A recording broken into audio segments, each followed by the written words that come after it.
Okay, people, we've got a show on communication to do here. 2, swing around and give me the wide shot. Is Science Guy in the set? Yeah. Okay, roll the opening credits. I said roll. Engine speed. 3, 2. And stand by and take science. Bill Nye the Science Guy. Bill Nye the Science Guy. Bill Nye the Science Guy. Science rules. Bill Nye the Science Guy. Inertia is a property of matter. Bill Nye the Science Guy. T minus 7 seconds. Bill Nye the Science Guy. Brought to you by Communication. Need we say more? Do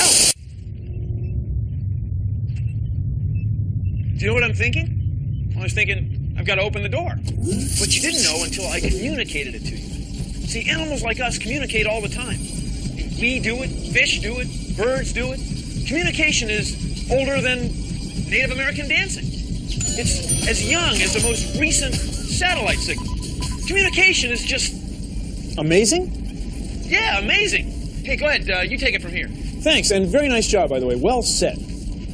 When we communicate information. Now, the only difference between information and noise or some random pattern is that information has an order or a sequence. Like when a bird sings, the notes are in order, like... Same is true for us. Like here, a dog bites a man. Now we'll reverse it and have a man bite a dog. It's different, but it's good. That is good. See, the difference is in the order of the information. And take a look at this. It's our information board of science. And right now, it's blank. Now it has things in a random pattern. There's not really any information. But watch.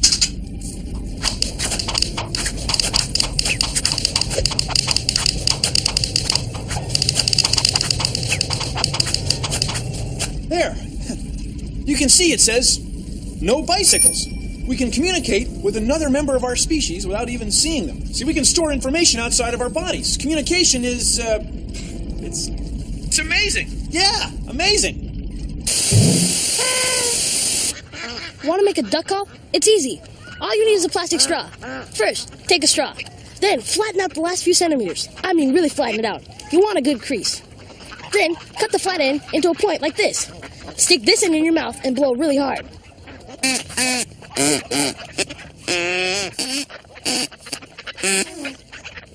If you get it right, the ducks will quack back. Try it. Hey, Mario, what are you doing? I'm just checking some information I've stored outside my body. You mean this? It says, pot at matab, morph sevum sit as matab at pot morph deer. Ooh. Yeah, you see, Bill, we read from top to bottom, so this moves from bottom to top. And this mirror up here turns it around. It's how people on TV know what to say. Oh, so people like newscasters can take the information into their brains and say it right back out without really quite understanding what they're saying. The information is outside of their bodies. Something like that, Bill. Huh. Huh. Huh is frontwards or backwards, the same. Huh. Got it, Bill. Bill? Huh? What he's trying to say is that animals communicate by exchanging information. Oh, I couldn't have said it better myself. Many animals communicate by making sounds. For example, that's a happy dog. That's a dog interacting with the neighbor's dog. That's a happy cat. Oh, that's a mad cat. Whew. And that is a cow. It may not be, it's a big cow.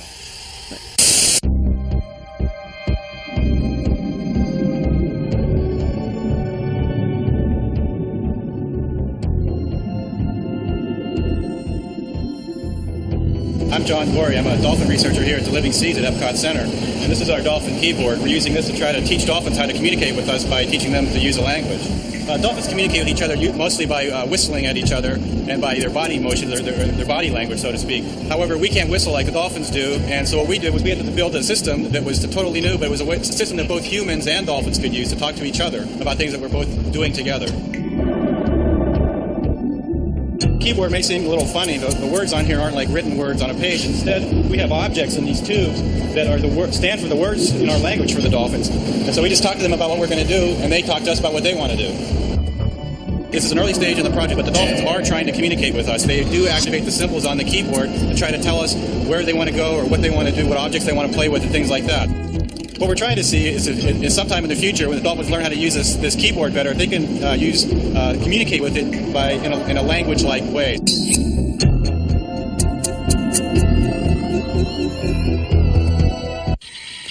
We're in a wetland in southern Florida. Hear all those frogs? They're communicating with each other. They're male frogs trying to attract female frogs. I hear, I guess, a green tree frog, a squirrel frog, but I think it's a leopard frog, and the southern toad. Man, it's wild. These guys, they're going nuts.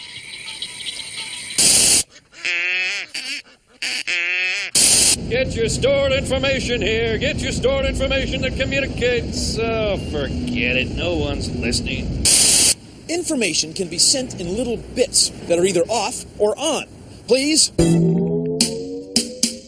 consider the following. This is our Communication Board of Science. And it has lights on it that are either off and on. Now, this is the letter E. We recognize it easily. And now it's the letter F. The only difference is those lights at the bottom. Now, see, nothing's moving. It's just that lights are being turned on or off. On. Off. Off. Off. There we go. Now, these lights are what we call bits of information. Now, I'm going to make a sound. And sound travels in waves. You ready? 100 hertz. See, the waves seem to move across the screen, but nothing's moving. All we're doing is turning lights off or on or off or on. Now, this is what we call binary information, bits of information, binary bits of information. Binary means two, like two wheels on a bicycle. So in binary information, it's either off or on, off or on, binary bits of information. If we have enough binary bits, we can send almost any information we want. Woo! Binary. Thank you for joining me on Consider the Following. Important information can be stored by computers. Oh, hi. Just listening to one of my favorite songs on compact disc.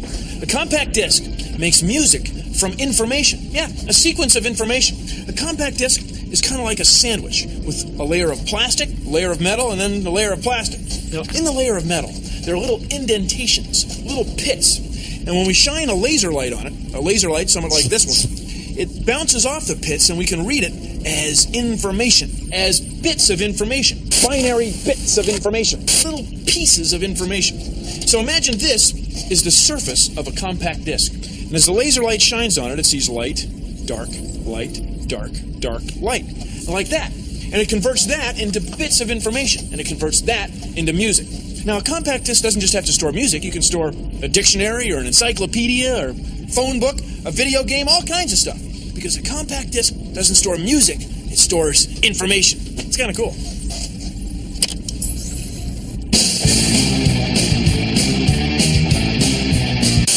Stored information? Yes, stored information. Yeah, that's really interesting. Helps communicate ideas and stuff. Yeah, thank you. That's great. What's up, baby? Just chilling, huh?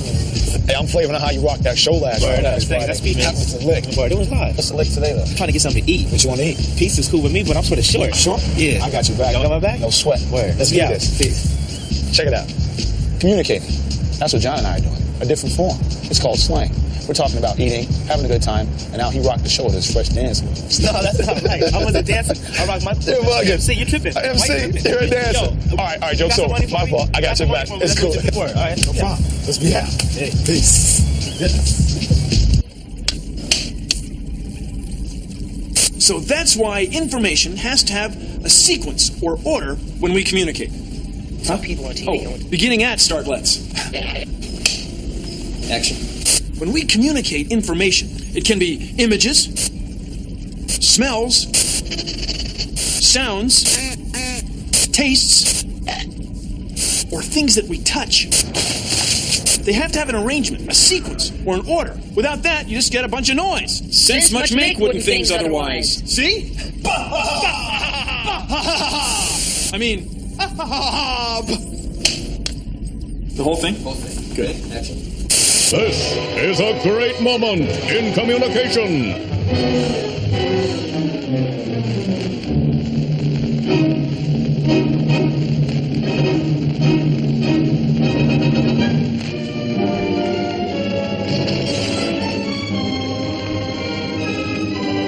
This has been another great moment in communication. A few thousand years ago, humans only communicated by word of mouth. We had to store all our information in our brains. But once humans learned to store information outside of their bodies, they started communicating non-stop. About 5,000 years ago in Egypt, the Egyptians had a way of storing information outside their body, kind of like our alphabet, but it was just pictures. It's called hieroglyphics. Egyptian hieroglyphics eventually made it to Greece, where they invented the alphabet. It's a word that comes from the first two letters of the Greek alphabet, alpha and beta. Alphabet, see? That's how we can have alphabet soup for lunch. Well, that reminds me, I got to make a call.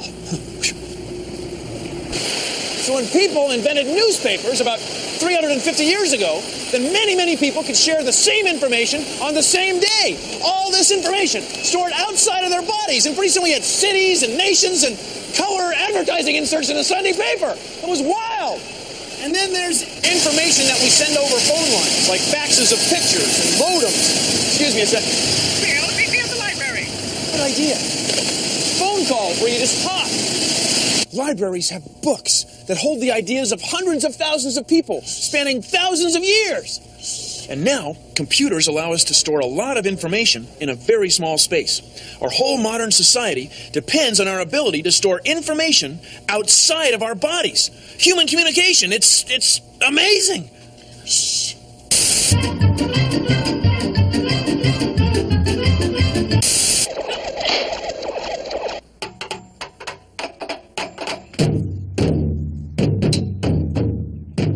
Taiko is a traditional Japanese art form. It goes back over 4,000 years. Traditionally, it was used for communications. Like every village in Japan a long time ago had a drum, a big drum in the middle of the square. And village boundaries were measured by how far away you could hear your drum. And so when you couldn't hear it anymore, that means you had reached the end of your town. It was used to communicate during work for the fishermen on the sea. Their wives would beat out rhythms for them, and also the people working in the mountains and in the fields. And it was used in celebrations for harvests and whatnot. It was a part of everyday life. It was used for everything. And now people use it as an expression of cultural heritage. And so they communicate emotion, feeling of pride, and those types of things.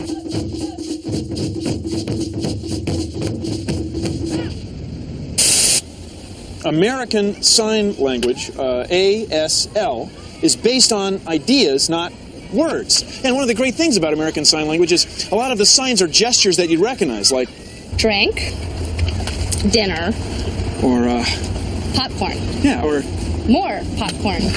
Help!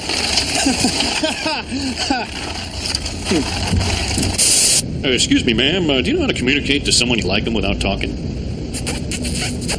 How's that for communicating, hot shot?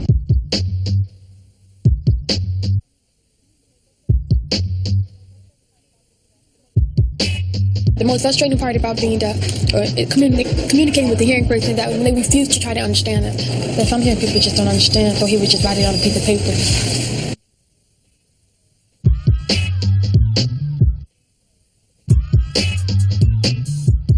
Expression is the key to ASL. You have to be able to show what you're trying to say. Your emotion has to match what you're saying. Like your expression has to all come together. If you're happy about something, you smile, and if you're sad about something, you frown. That's all a natural expression.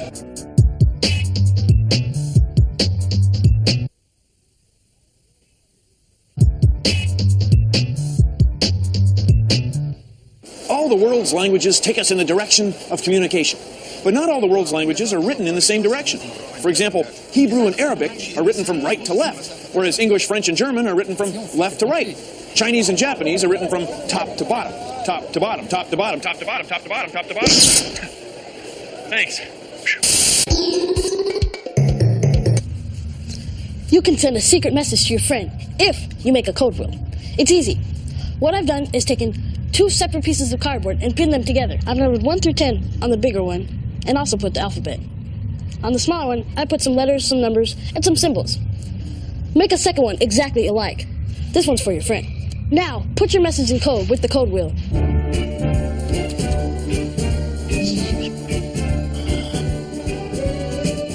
There, I'm done.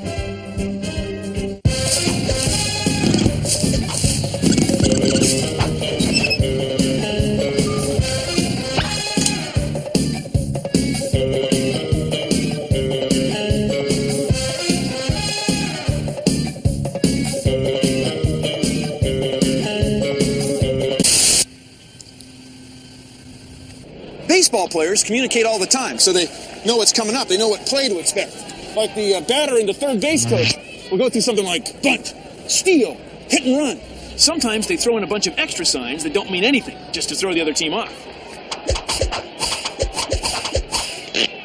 And the catcher and the pitcher agree on every pitch before it's thrown, like fastball, curveball, or something else.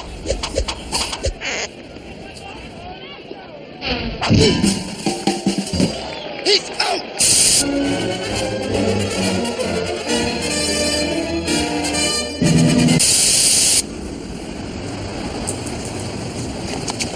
Stop. One word. Hit people in the chest with your finger. Wiggle your fingers in midair. No? Tumbleweed. Ducks quacking. Look, I'm not going to stand here all day, okay? Now, the word is communication. Now, say communication.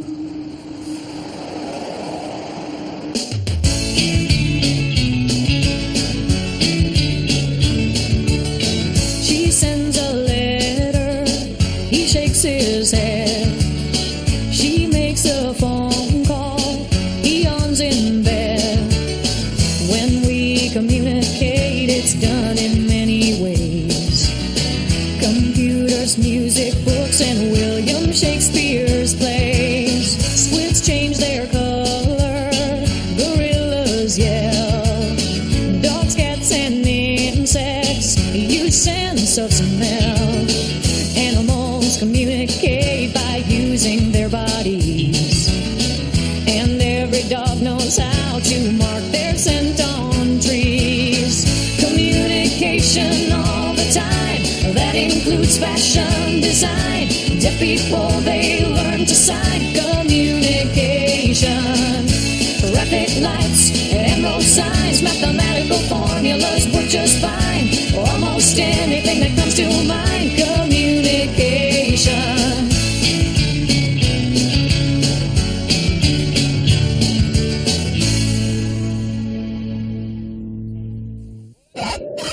Well, that's our show. Thanks for watching. If you'll excuse me, I've got just a little more communicating to do.